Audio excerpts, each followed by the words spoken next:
ദൈവത്തിന് സ്തുതി. പ്രിയമുള്ളവരെ, നിങ്ങൾ കേൾക്കുന്നത് നമ്മുടെ ദിവ്യനാഥ വൈദികരോട് സംസാരിക്കുന്നു എന്ന മരിയൻ സന്ദേശ ഗ്രന്ഥത്തിൻ്റെ വായനയാണ്. ഇന്ന് ദിവസം 27. ഈ സന്ദേശങ്ങൾ പരിശുദ്ധ അമ്മ ഫാദർ സ്റ്റെഫാനോ ഗോപി എന്ന വൈദികന് നൽകിയവയാണ്.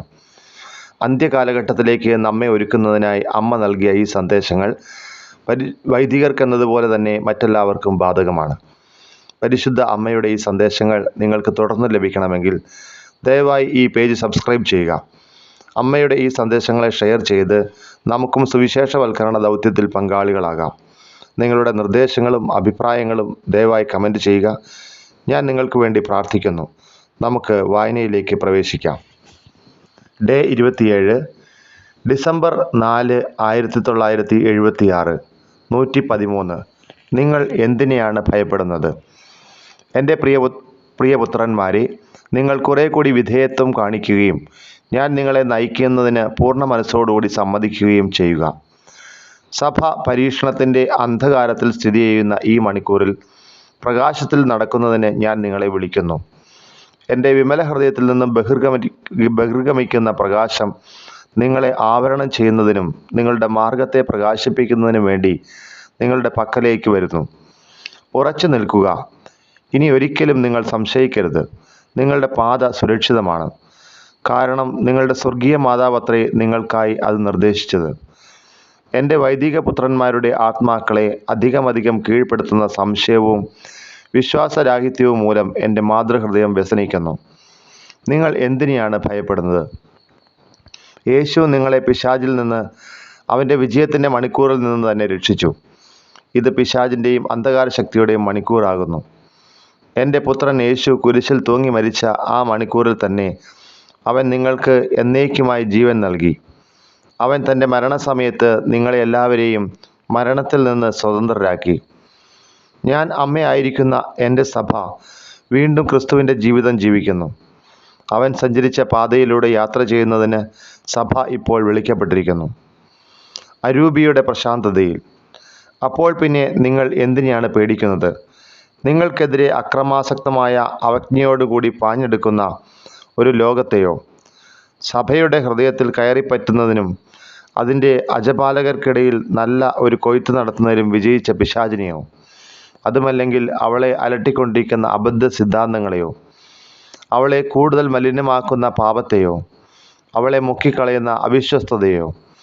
എൻ്റെ പ്രിയപുത്രന്മാരെ, ഇത് എൻ്റെ സഭയ്ക്ക് പിശാചിൻ്റെയും അന്ധകാര ശക്തിയുടെയും മണിക്കൂറാണ്. ക്രിസ്തുവിനെ പോലെ അവളും കുരിശിൽ ബലി ചെയ്യപ്പെടുകയും ലോകത്തിൻ്റെ രക്ഷയ്ക്കും നവീകരണത്തിനും വേണ്ടി മരിക്കാൻ ആഹ്വാനം ചെയ്യപ്പെടുകയും ചെയ്യും. ഇത് നിങ്ങളുടെ ശുദ്ധീകരണത്തിൻ്റെ മണിക്കൂറായതിനാൽ നിങ്ങളുടെ സഹനത്തിൻ്റെ സമയവുമാണ്. പക്ഷേ ഇതായിരിക്കുമോ നിങ്ങൾ ഭയപ്പെടുന്നത്? എന്നാൽ പിതാവ് നിങ്ങളെ ഓരോരുത്തരെയും നിത്യതയിൽ നിന്ന് ഈ മണിക്കൂറിലേക്ക് വിളിക്കുകയാണെങ്കിലോ, നിങ്ങളുടെ സ്വർഗീയ മാതാവ് പണ്ട് മുതലേ ഈ മണിക്കൂറിലേക്ക് നിങ്ങളെ തിരഞ്ഞെടുക്കുകയും സന്നദ്ധരാക്കുകയും ചെയ്തിരിക്കുകയാണെങ്കിലോ, ആകയാൽ ഭയമില്ലാതെ നിങ്ങളുടെ കാലഘട്ടത്തിൻ്റെ വ്യഗ്രതകളെയും ഭയാശങ്കകളുടെയും മധ്യേ അരൂപിയുടെ പ്രശാന്തതയിൽ ജീവിക്കുക. അതുകൊണ്ട് ഞാൻ നിങ്ങളോട് വീണ്ടും പറയുന്നു, എന്ത് സംഭവിക്കുവാൻ പോകുന്നുവെന്ന് അറിയാനായി എപ്പോഴും ഭാവിയിലേക്ക് തുറിച്ചു നോക്കിക്കൊണ്ടിരിക്കരുത്. എൻ്റെ ഹൃദയത്തിൽ വിശ്വാസം അർപ്പിച്ചുകൊണ്ടും അതിൽ പൂർണ്ണമായി ആത്മാർപ്പണം നടത്തിക്കൊണ്ടും വർത്തമാനകാലത്തിൽ മാത്രം ജീവിക്കുക. ഡിസംബർ 24, 1976. വിശുദ്ധ രാത്രി. 114. നിന്റെ സ്നേഹത്തിൻ്റെ ദാനം ഞാൻ ആവശ്യപ്പെടുന്നു. എൻ്റെ വിമല ഹൃദയത്തിന് പ്രിയങ്കരനായ എൻ്റെ മകനെ, ജാഗരണത്തിൻ്റെ ഈ മണിക്കൂറുകൾ എന്നോടൊത്ത് ചിലവഴിക്കുക. പ്രാർത്ഥനയിലും നിശബ്ദതയിലും നിന്റെ സ്വർഗീയ മാതാവിൻ്റെ ശുശ്രൂഷയിലും ചെലവിടുക. മുമ്പത്തെ പോലെ ഇന്നും എൻ്റെ മകൻ യേശുവിൻ്റെ ജന്മദിനമാണ്. മുൻപിലെന്ന പോലെ എൻ്റെ വത്സലപുത്രന്മാരെ, ഇന്നും അവൻ്റെ വരവിനായി നിങ്ങൾ കാത്തിരിക്കണം. എൻ്റെ ഭർത്താവായ ജോസഫിനോടുകൂടെ നീതിമാനും വിരക്തനുമായ, വിനീതനും ശക്തനുമായ എൻ്റെ ഏറ്റവും പ്രിയപ്പെട്ട സഹായം ചെയ്യുന്നതിന്, വിശിഷ്യ ഈ നിമിഷങ്ങളിൽ പിതാവിനാൽ തിരഞ്ഞെടുക്കപ്പെട്ട അദ്ദേഹത്തിനോടുകൂടെ എൻ്റെ ഏറ്റവും ക്ഷീണിപ്പിക്കുന്ന യാത്രയുടെ അവസാന ഘട്ടം ഞാൻ പൂർത്തിയാക്കി.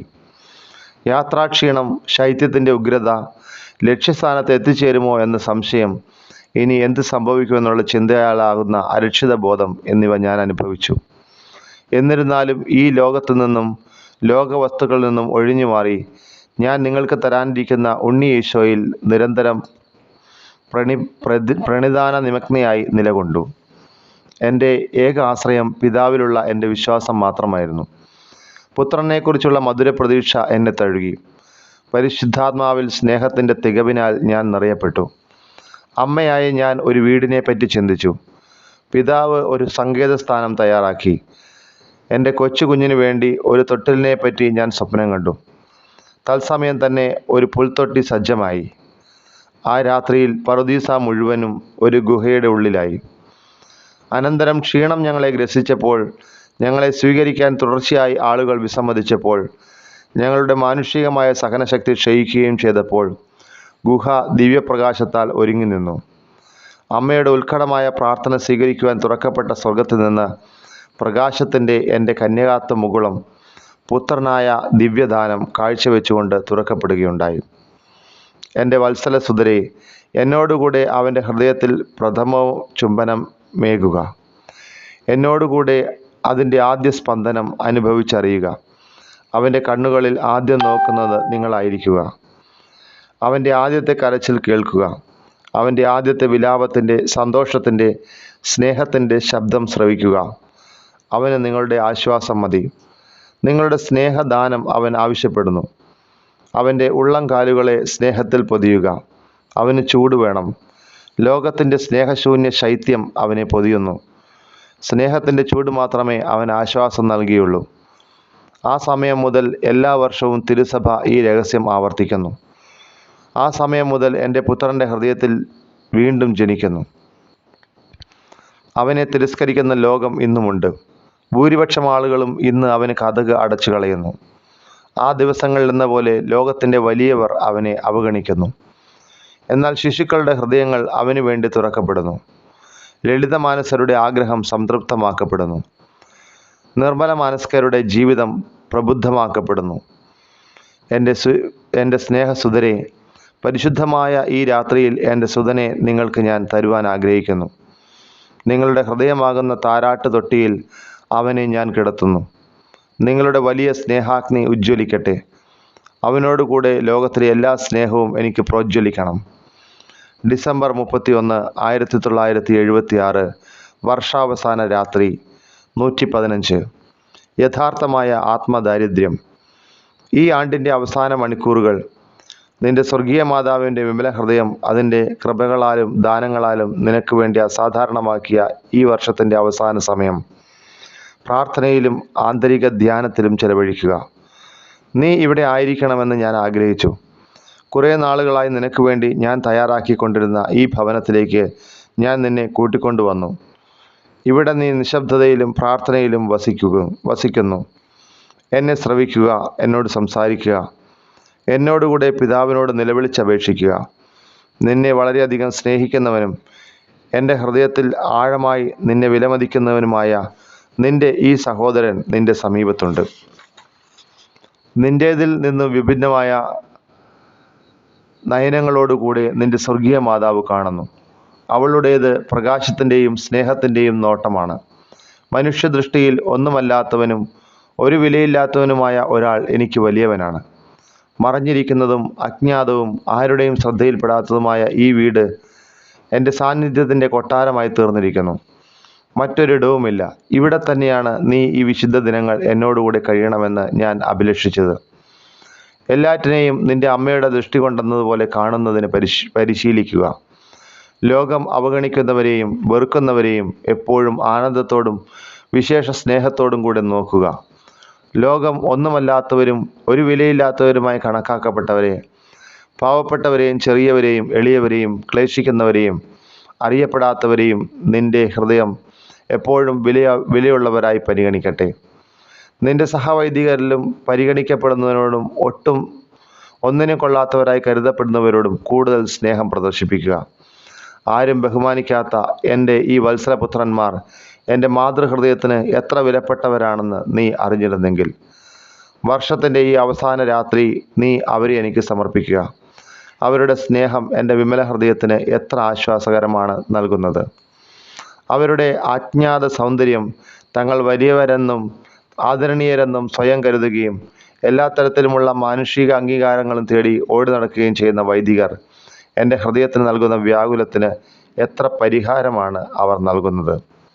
ഞാൻ ആരെ വിളിക്കുന്നുവോ അവന് നൽകുന്ന ദാനമാണ് യഥാർത്ഥമായ ആത്മീയ ദാരിദ്ര്യം. എൻ്റെ സ്നേഹത്തെ ആകർഷിക്കുന്ന ശൂന്യതയാണിത്. എൻ്റെ സ്വരം കേൾക്കുവാനും ശ്രവിക്കുവാനും സാധിക്കുന്ന തരംഗ ദൈർഘ്യമാണിത്. നീ എപ്പോഴും ഈ വിധത്തിൽ ദരിദ്രനായിരിക്കുക. അങ്ങനെ ഓരോ പുതിയ ദിവസവും എൻ്റെ കണ്ണുകൊണ്ട് കാണുകയും ദാരിദ്ര്യത്തിൽ എന്നെ ദീർഘമായി പ്രതീക്ഷിച്ചു കൊണ്ടിരിക്കുന്നവനെ എനിക്ക് തരികയും ചെയ്യുക. പ്രിയമുള്ളവരെ, ഇന്നത്തെ വായന അവസാനിക്കുമ്പോൾ നമ്മൾ 1976 വർഷത്തെ വായന പൂർത്തിയാക്കുകയാണ്. ഇനിയും ധാരാളം വായന നമുക്ക് നടത്തേണ്ടതായിട്ടുണ്ട്. കർത്താവ് നമ്മളെ അനുഗ്രഹിക്കട്ടെ. അവിടുന്ന് ഈ സന്ദേശങ്ങൾ ഗ്രഹിക്കുന്നതിന് വേണ്ടി നമ്മുടെ ഹൃദയം തുറക്കട്ടെ. പരിശുദ്ധ അമ്മ വഴി ഈശോയിലേക്കുള്ള കുറുക്ക് വഴി നമുക്ക് കാണിച്ചു തരട്ടെ. പരിശുദ്ധ അമ്മയുടെ സംരക്ഷണവും അവളുടെ മേലങ്കിയിലുള്ള സംരക്ഷണവും നമുക്ക് മുന്നുണ്ടായിരിക്കട്ടെ. പിതാവിൻ്റെയും പുത്രൻ്റെയും നാമത്തിൽ പരിശുദ്ധാത്മാവിൻ്റെയും നാമത്തിൽ നിങ്ങൾ ഓരോരുത്തരും വിശുദ്ധ കുരിശാൽ മുദ്രിതരാകട്ടെ. ഈശോയെ പിന്തുടരുന്നതിനും പരിശുദ്ധ അമ്മയുടെ സന്ദേശങ്ങൾ സ്വീകരിക്കുന്നതിനും നമ്മളുടെ ഹൃദയം വിശാലമാകട്ടെ. നിങ്ങൾ കഴിയുന്നത്ര ഈ സന്ദേശങ്ങൾ ഷെയർ ചെയ്ത് അനേകായിരങ്ങളിലേക്ക് ഈ സന്ദേശങ്ങൾ എത്തിക്കുക. ഈശോയുടെ നാമം മഹത്വീകരിക്കപ്പെടട്ടെ. യേശുവെ നന്ദി, യേശുവെ സ്തുതി, യേശുവെ സ്തോത്രം, യേശുവെ ആരാധന.